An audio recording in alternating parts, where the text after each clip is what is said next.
Nous allons voir dans cette vidéo comment en Libye et ailleurs, les États occidentaux, notamment la France, participent à l'explosion du fondamentalisme islamiste. Rappelons-nous des avertissements lancés par Mouammar Kadhafi, mais également par le président syrien Bachar al-Assad à ce propos. Il accuse de nouveau Al-Qaïda d'être derrière le soulèvement de la population. Bachar el-Assad accuse les Occidentaux de financer Al-Qaïda. Mais venons-en aux faits. La NED est une organisation financée par le gouvernement américain. Elle a été créée par Ronald Reagan en 1982. Son but officiel, promouvoir la démocratie à l'échelle internationale. Mais Allen Weinstein, un de ses fondateurs, avait déclaré au Washington Post en 1991 que bien des choses qui étaient faites à la NED étaient faites clandestinement par la CIA 25 ans auparavant. En Libye, la NED finançait pendant la guerre 3 organisations.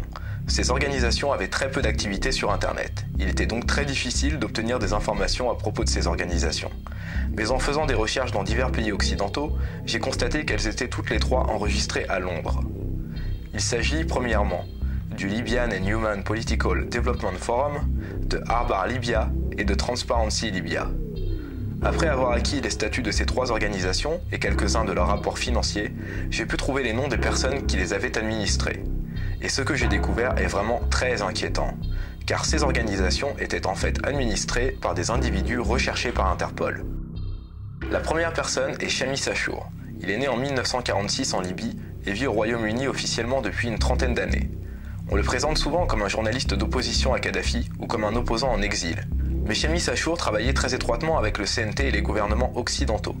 Par exemple, le 8 juin 2011, lors d'une réunion à propos de l'avenir de la Libye organisée par le think tank britannique Chatham House, il affirma avoir beaucoup d'admiration pour le CNT et son total soutien. Seulement voilà, parallèlement à ses occupations officielles, Achour Shamis entretenait d'étroites relations avec la nébuleuse islamique, en particulier avec le groupe islamique de combat en Libye, le GICL. Mais ce n'est pas tout. Le plus incroyable, c'est que Shamis Achour était recherché par Interpol pour, je cite, « des crimes impliquant l'utilisation d'explosifs et d'armes ». Il est vraiment très surprenant que Shamis Achour n'ait jamais été inquiété par aucun gouvernement occidental, malgré le mandat d'arrêt d'Interpol, et qu'il ait pu s'associer officiellement avec les gouvernements américains et britanniques, car il est aussi un des fondateurs du Front National pour le Salut de la Libye, le FNSL, créé en 1981, et en a même été le président en 1985. Or, dans son livre « Manipulation africaine » publié en 2001, Pierre Péan décrit le FNSL comme un groupe d'opposition à Kadhafi soutenu par la CIA. De quoi se donner une idée de la nature de ce groupe et de ses objectifs. La seconde personne suspecte que l'on trouve à la tête des organisations de la NED est le camarade d'Achour Shamis, Ali Abouzakouk. Il était recherché lui aussi par Interpol pour contrefaçon et usage de faux. Et il est un des fondateurs historiques du FNSL. Ali Abouzakouk est très actif au sein de la NED, comme en témoigne sa présence aux tables rondes pour la remise des Democracy Awards en 2011. C'est une récompense remise par la NED à des militants des droits de l'homme triés sur le volet. Ce jour-là, il était aux côtés de Radouane Ziadé, le principal auteur des accusations contre le régime syrien à l'ONU.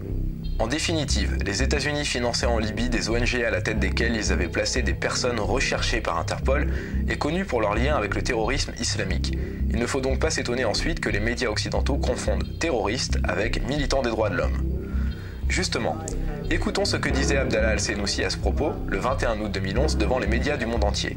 J'ai eu la chance de filmer cette intervention puisque j'étais présent ce jour-là, mais les propos de Senussi ont été complètement étouffés par les médias occidentaux. As the head of Libyan intelligence, I have very good links with intelligence services from around the world. وكنا نعمل جديا بعد 3 سبتمبر من اجل مجابهه الارهاب.